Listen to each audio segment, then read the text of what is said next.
America के राष्ट्रपति Donald Trump और रूसी राष्ट्रपति व्लादिमीर पुतिन के बीच अलास्का में करीब 3 घंटे तक चली मैराथन बैठक किसी ठोस नतीजे तक नहीं पहुंची।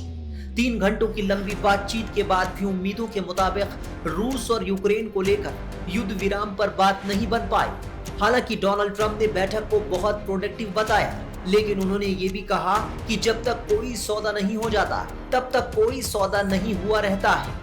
दूसरी तरफ रूसी राष्ट्रपति व्लादिमीर पुतिन ने बैठक को सम्मानजनक कहा है।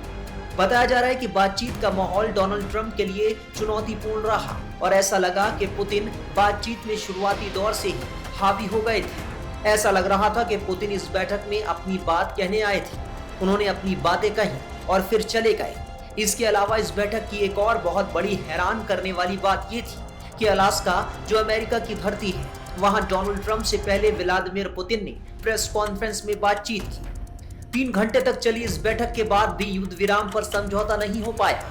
ज्यादातर एक्सपर्ट्स का मानना है कि बैठक नाकाम रही। डोनाल्ड ट्रंप दुनिया को यह संदेश देना चाहते हैं कि उन्होंने पुतिन को बातचीत की टेबल पर ला दिया है और वो सौदा करने के करीब पहुंच गए हैं, जबकि व्लादिमीर पुतिन ने बातचीत के दौरान शुरू से ही हावी होकर यह संकेत दिया है कि बातचीत उनकी शर्तों के मुताबिक चली है।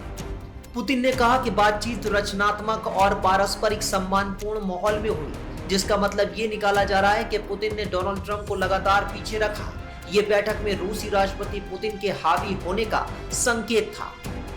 अमेरिकी राष्ट्रपति डोनाल्ड ट्रंप ने कहा कि उन्हें रूसी तेल खरीदने वाले चीन जैसे देशों पर तत्काल टैरिफ लगाने पर विचार करने की जरूरत नहीं है, लेकिन 2 या 3 हफ्तों में ऐसा करना पड़ सकता है।